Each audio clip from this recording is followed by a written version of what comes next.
Hi. Today we're talking about the minimum conception of morality and what the famous case of Baby Theresa has to teach us about it. So, in order to describe the minimum conception of morality, we first have to look at the famous case of Baby Theresa. So, Baby Theresa was born in Florida with a rare genetic disorder called anencephaly. And what anencephaly does, or what anencephaly is when you're born without a cerebrum and a cerebellum, which are essential parts of your brain, and you're also born without the top part of your skull. But you still possess a brain stem, which allows you to breathe and possess a heartbeat. So you're still alive in a sense. So the doctors diagnosed Baby Theresa when she was born, and they figured that she only had around several days to live before she died. So, knowing all of this, her parents volunteered her organs for immediate transplant for other children to benefit from. So, this is where a lot of people and ethicists um, were largely divided, and this is why this case was so controversial. So, getting into some of the arguments for what can be said for and against the parents' requests. The first argument for the parents' requests is the benefits argument, and this was the parents' main argument on why Teresa's organs should be donated. So the parents reason that if they can somehow, without harming anyone else, transplant Baby Teresa's organs to other children, they would do that because it brings about some good or the best consequences, I guess. So their argument or claim for this was largely based on benefiting the other children, because Baby Theresa does not have long to live. And a lot of ethicists and other people disagreed with this because, getting into some of the other arguments now, or I'll just list the two of them. One being you would be using Baby Theresa as a mere means to other people's ends, and another argument being that it is wrong to kill one person to save another.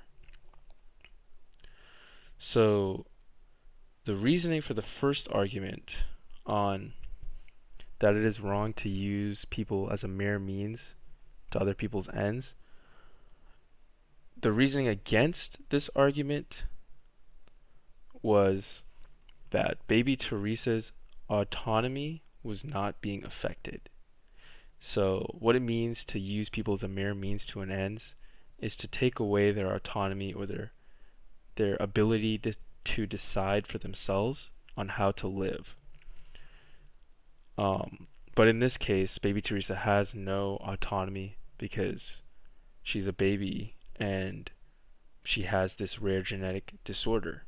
So therefore, she doesn't have any desires and values, and her autonomy is not being violated through any type of manipulation or trickery or deceit.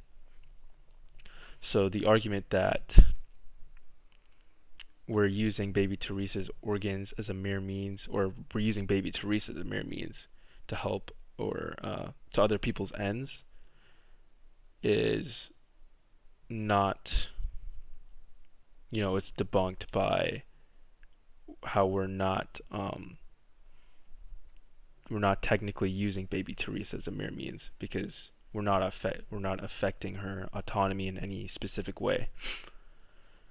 Another part to this argument would be what would be in their best interest, or in this case, Baby Teresa's best interest, And if you think about putting yourself in Baby Teresa's shoes,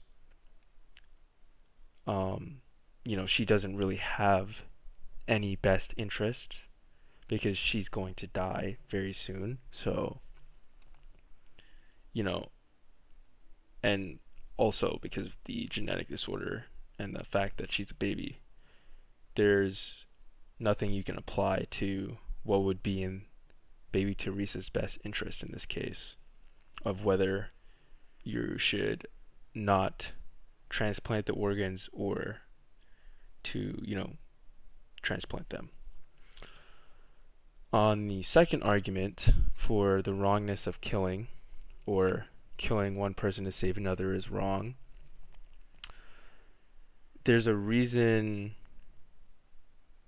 or it is only wrong to kill another person to save another in extreme circumstances, or it's the other way around. So it's only right to kill a person to save another in extreme circumstances. So although Baby Teresa would have been killed if the transplant would have gone through, because she was going to die in only a matter of a couple or a few days, there was a small exception to this. So taking her organs would not really affect her, or quote unquote be killing her to save another person. It effectively wouldn't really be doing much to Baby Teresa in this case. The second part of this argument would be, is Baby Teresa considered living? So there's two parts to this, and a lot of people either consider living possessing a heartbeat or being conscious and using your brain. There's brain activity going on. So if you consider living to be the latter, then in this case Baby Teresa would not be considered living, and therefore you would not be killing one person to save another. And so those are the arguments against and for why, or the transplant of Baby Teresa's organs, or to not transplant her organs. So what exactly do these arguments teach us about the minimum conception of morality? So as we went through each argument, there was some type of moral reasoning and logic behind